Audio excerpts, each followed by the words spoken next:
Je vous le disais, l'invité de cette édition est le ministre du Travail, de la fonction publique et du dialogue social, Dr Fassou Coulibaly. Monsieur le ministre, bonsoir. Bonsoir, Mme Issa. Alors, vous avez publié aujourd'hui les résultats du concours de la fonction publique.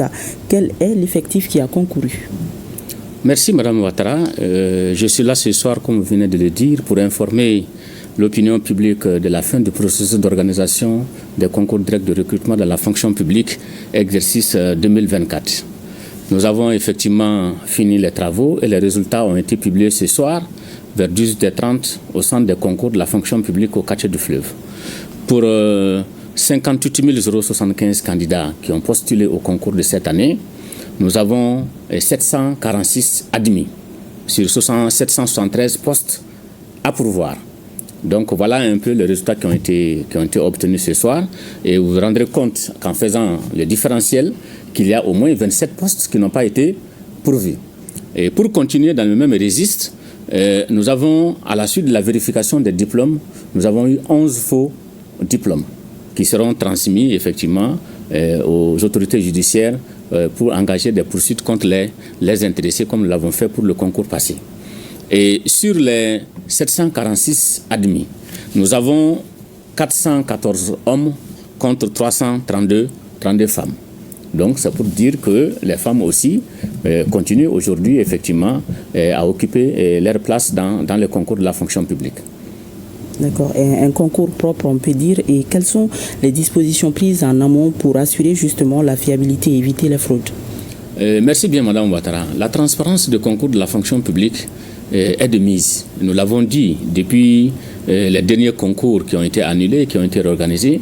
Nous avons mis en place un certain nombre de dispositifs qui ont permis effectivement d'assurer la transparence et l'équité des jeunes diplômés devant l'emploi public, tel que stipulé dans notre constitution du 22 juillet 2023. Alors, en termes d'innovation, qu'est-ce que nous avons apporté comme innovation pour apporter la transparence dans le processus d'organisation du concours? D'abord, nous avons revu l'arrêté qui fixe les règles d'organisation du concours pour corriger les insuffisances. La première insuffisance que nous avions constatée à l'époque, c'était le choix de la transmission des sujets. Donc nous avons changé ce choix. Aujourd'hui, le sujet n'est plus transmis entre plusieurs mains. C'est une commission restreinte composée d'enseignants donc qualifiés qui vont recevoir directement donc les sujets, qui viennent aussi des enseignants qui ont été désignés directement par les écoles et universités, qui viennent déposer directement le sujet entre les mains donc de cette commission restreinte. Ensuite, nous avons durci les conditions de surveillance donc dans les salles d'examen, parce que la réussite d'un concours ne dépend pas seulement de la correction, mais aussi de la surveillance des épreuves. Donc nous avons cette année fait en sorte que les candidats, quand ils rentrent dans la salle, tout le monde est fouillé.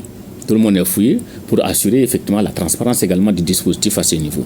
Une fois les copies disponibles, nous avons aussi introduit une innovation. C'est quoi? C'est le classement et la codification des copies. Parce qu'avant, les copies n'étaient pas codifiées. Les copies, l'entête était juste simplement collée et puis c'était très aléatoire. Mais on a codifié maintenant et à partir de cette codification, la correction se fait sous codification. Les notes sont portées sous codification. C'est au moment de l'admissibilité qu'on ouvre la codification, qu'on libère les codes et en ce moment, on peut savoir quels sont les admissibles. C'est là qu'intervient également la vérification des diplômes au niveau des établissements publics et instituts qui ont délivré ces diplômes-là. C'est pourquoi nous avons décelé cette année 11 faux diplômes. Et ces faux diplômes, je vous le dis, seront transmis comme nous l'avons fait l'an passé. Donc l'an passé, nous avons eu 44 faux diplômes et ces faux diplômes ont été transmis au pôle économique et financier. Cette année également, ce serait le même cas pour que les gens sachent que seule la transparence paye.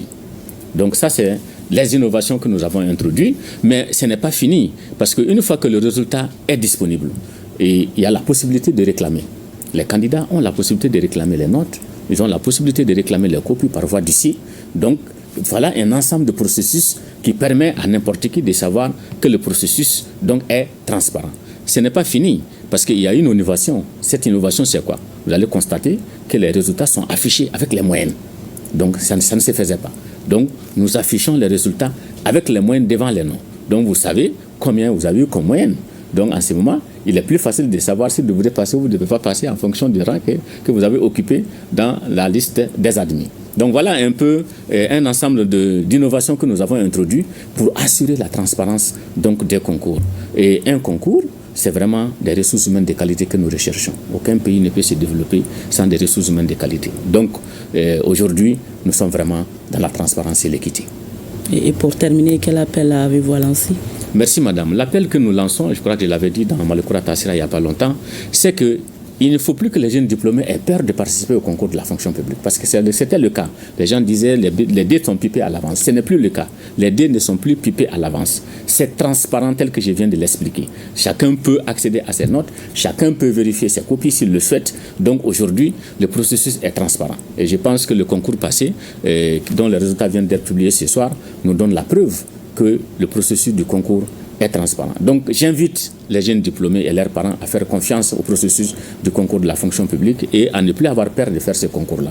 Vraiment, c'est l'équité et la transparence telle que ça a été stipulé dans notre Constitution. Donc l'égalité des citoyens devant l'emploi public, tel est notre credo et nous allons continuer à le faire, Inch'Allah.